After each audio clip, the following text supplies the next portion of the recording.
8 अजूबों में शामिल होने के लिए जो इमारत लखनऊ में बनी वो क्यों हो गई मनहूस? अजूबों में तो नहीं, लेकिन सबसे मनहूस इमारतों में शामिल हो गया इस महल का नाम। नवाबों के शहर की शान में क्यों मनहूसियत का प्रतीक है अधूरा पड़ा सतखंडा भवन?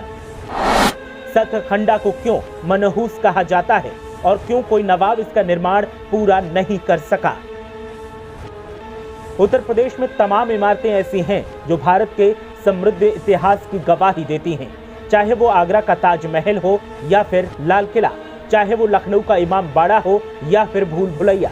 लेकिन नवाबों की नगरी लखनऊ में एक इमारत ऐसी भी है जिसे मनहूसियत का प्रतीक कहा जाता है, जिस इमारत को 8 अजूबों में शामिल करने के लिए बनवाया गया था, लेकिन कुछ ऐसा हुआ कि वो अजूबों की जगह मनहूस इमारतों में शामिल हो गई।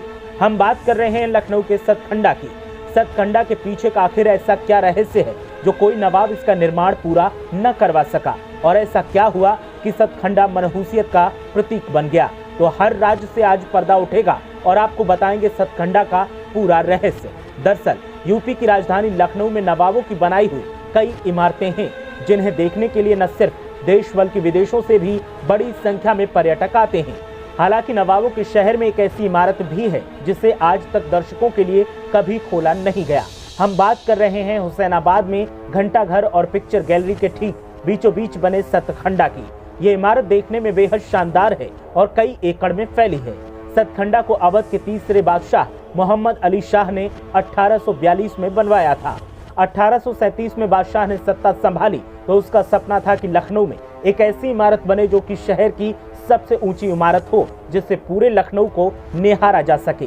यही नहीं, उनका ये भी ख्वाब था कि इस इमारत को दुनिया के 8वें अजूबे का खिताब मिले। इस इमारत को तेज रफ्तार से बनाने का काम किया जा रहा था, लेकिन इसी बीच बादशाह का इंतकाल हो गया। इसके बाद इस इमारत को अधूरा ही छोड़ दिया गया और इस पर ताला लटका दिया गया।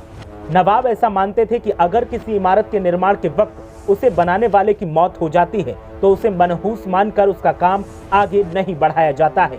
यही वजह है कि आज तक इस इमारत को किसी ने हाथ नहीं लगाया और न किसी ने सतखंडा को बनाने की सोची। इतिहासकारों की माने तो सतखंडा की हिस्ट्री मिस्ट्री दोनों दिलचस्प हैं।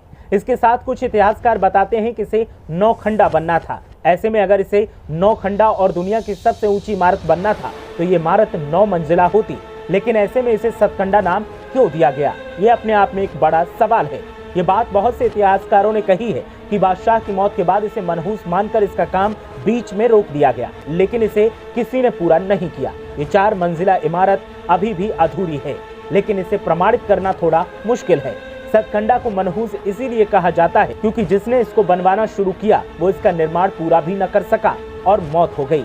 ऐसे में अब तक अधूरे अस्तित्व के साथ लखनऊ में मौजूद सतखंडा, जिस पर ताला पड़ा है, बाहर से इसकी भव्यता तो शानदार दिखती है, जो गवाही देती है कि अगर निर्माण पूरा हो गया होता तो फिर ये इमारत इतिहास और कारीगरी का बेहतरीन नमूना साबित होती। ब्यूरो रिपोर्ट, मीडिया हलचल।